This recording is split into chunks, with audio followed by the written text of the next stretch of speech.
샬롬, 귀한 아침입니다. 우리 기도하며 또 말씀 붙잡고 오늘 하루를 시작할 수 있길 원합니다.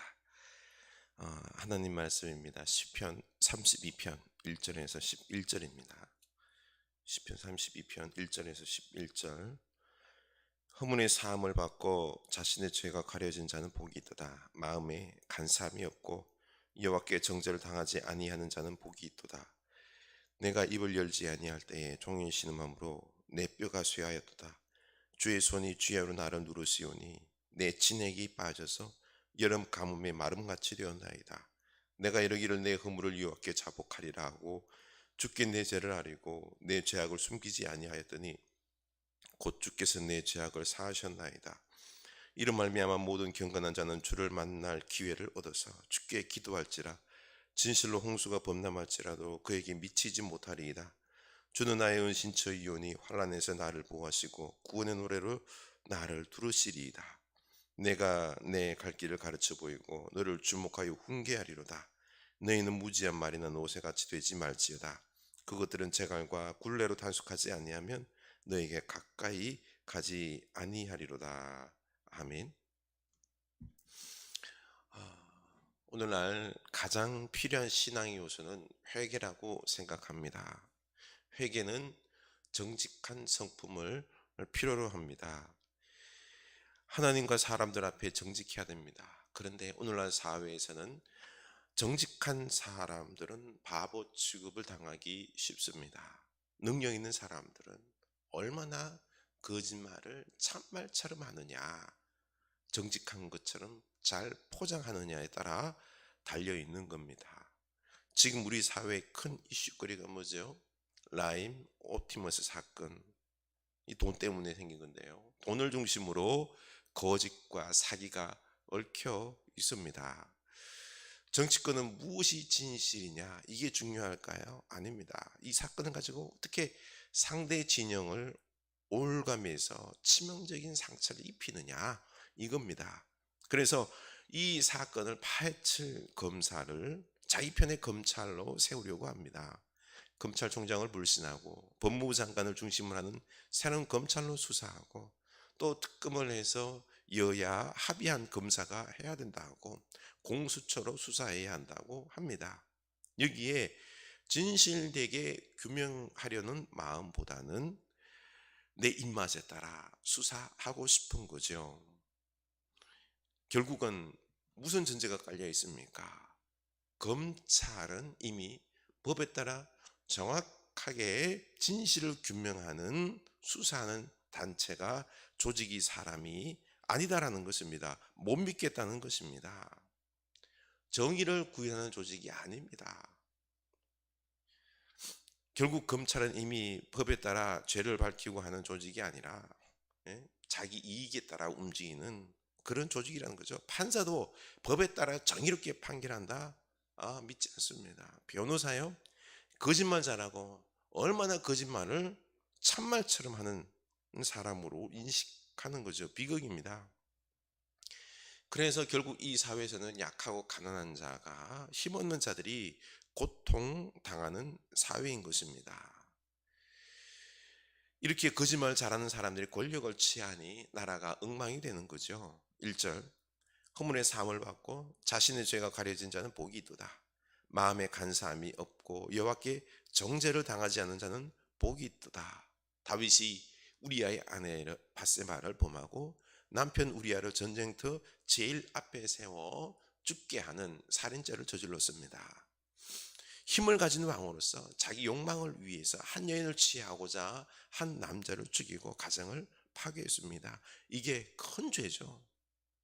성경은 이 허물, 죄의 사함을 받고 그 죄가 이제 가려져서 죄가 용서함을 받은 자는 복이 있다라고 선포합니다. 왜 복이 있을까요? 왜 복일까요? 2절에 나온 말씀대로 첫째, 여호와께 정죄를 당하지 않기 때문입니다. 죄 있는 자는 의로우신 하나님과 함께 할 수가 없습니다. 하나님의 나라에 들어갈 수가 없습니다. 하나님과 멀어지고 결국 지옥이 기다릴 뿐이죠. 그래서 회개하고 용서받는 자가 복이 있는 것입니다. 둘째는 마음이 간사함이 없는 정직한 자는 복이 있는 것입니다. 마음에 간사함이 없는 이 정직한 자, 하나님과 사람 앞에 관계에 소통이 되고 신뢰가 형성되는 거죠. 정직한 자는 하나님을 진짜로 사랑하고 하나님의 뜻을 진짜로 순종하기 때문에 그 관계가 아주 두텁습니다. 그래서 하나님과 하나가 되고 축복을 누릴 수 있는 거죠. 그래서 회개하고 정직한 자가 받을 축복이 6절입니다. 이로 말미암아 모든 경건한 자는 주를 만날 기회를 얻어서 주께 기도할지라. 진실로 홍수가 범람할지라도 그에게 미치지 못하리이다. 주는 나의 은신처이오니 환난에서 나를 보호하시고 구원의 노래로 나를 두르시리이다. 아멘.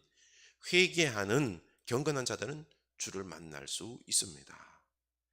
우리가 주님을 만나서 그 영광, 은혜를 얻는다면 우리는 세상 두려울 게 없습니다. 놀라우신 능력의 하나님, 그 하나님이 우리 속에 왔을 때는 우리는 뜨거워지는 거죠. 용기가 있는 겁니다. 주님을 만나고 교제하고 하나가 되는 게 이렇게 중요합니다. 바로 성삼위 하나님이 삼위일체라는 게 사랑으로 이렇게 하나가 되어서 서로 교제함으로 하나가 되셨다라는 겁니다. 이처럼 우리도 하나님과 만나고 하나님과 교제하고 사랑함으로 하나가 되는 것입니다. 이게 가장 큰 축복입니다. 두 번째는 주께 기도할지라. 주님께 기도하면 응답을 얻는다는 거죠. 그 이전에 하나님을 만난 사람들은 기도를 합니다. 하나님을 만나지 않고 회개하지 않고 속이는 사람들은 하나님이 불편합니다. 자꾸 멀어지는 거죠. 기도하지 않습니다. 기도의 자리가 도리어 불편합니다. 나는 기도하기를 즐겨합니까? 불편하면 회개를 해야 합니다. 기도하기를 즐겨하고 그 응답을 받는 축복이 있습니다.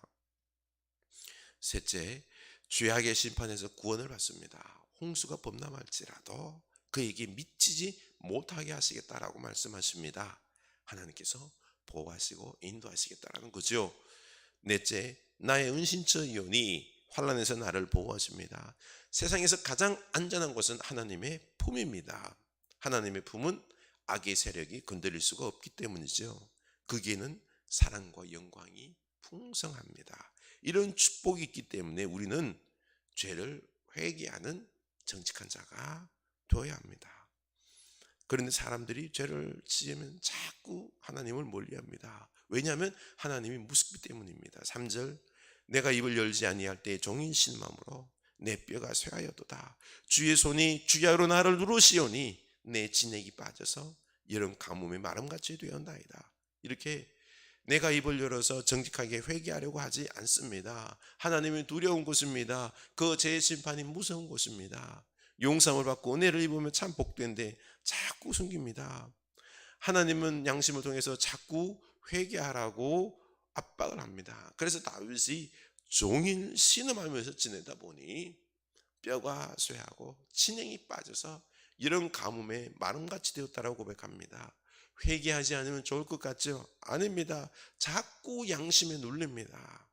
종일 그 정죄함에, 하나님의 정죄함에 시달려서 신음하고 결국 뼈가 쇠할 정도로 건강을 잃게 되는 것입니다. 이렇게 하나님은 죄를 회개할 때까지 자꾸 누르며 그 양심의 가책과 고통으로 여름의 마름같이 하신다고 했습니다.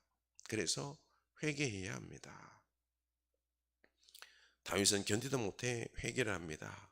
5절, 내가 이르기를 내 허물을 여호와께 자복하리라 하고 주께 내 죄를 아뢰고 내 죄악을 숨기지 아니하였더니 곧 주께서 내 죄악을 사하셨나이다. 이렇게 허물과 죄악을 숨기지 않고 다 자복합니다. 이렇게 우리가 회개할 때 하나님은 우리를 받아주십니다. 용서해 주십니다. 그러나 회개하는 것이 참 복입니다. 회개하는 자에게 하나님은 8절, 내가 내 갈 길을 가르쳐 보이고 너를 주목하여 훈계하리로다. 회개하는 자는 하나님께서 갈 길을 가르쳐 주십니다. 우리를 주목하여 보며 늘 훈계하십니다. 이 훈계 소리가 들리는 거죠. 그래서 사도행전 13장 22절, 다윗을 만나니 내 마음에 합한 사람이라 내 뜻을 다 이루게 하리라.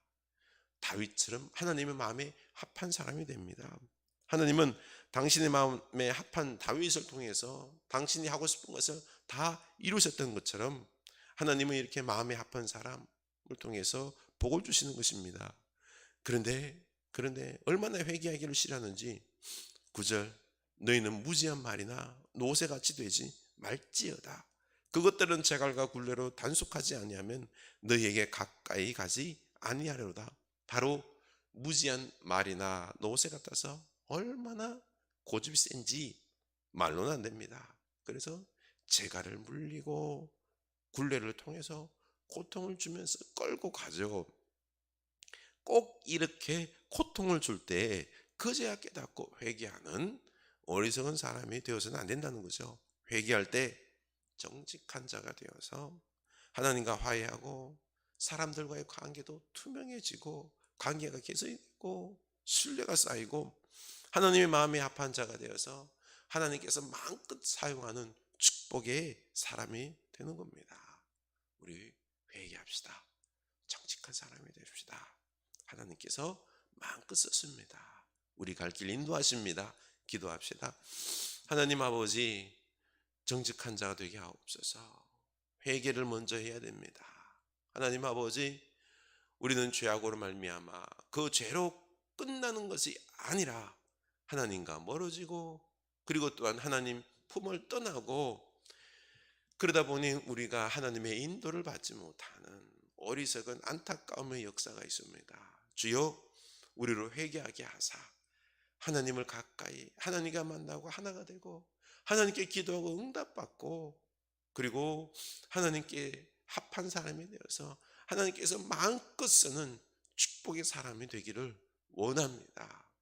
하나님, 회개하지 아니하므로 이 어리석은 나귀와 말처럼 꼭 재갈을 물려야지만이 고통스럽게 해야지만이 채찍을 쳐야지만이 그제서야 하나님 앞에 돌아오는 어리석은 모습이 아니라 회개함으로 늘 하나님과 동행하고 하나님과 사랑으로 하나가 되어서 하나님의 축복받는 하나님께서 마음껏 쓰는 축복의 사람 다 되게 하여 주시옵소서.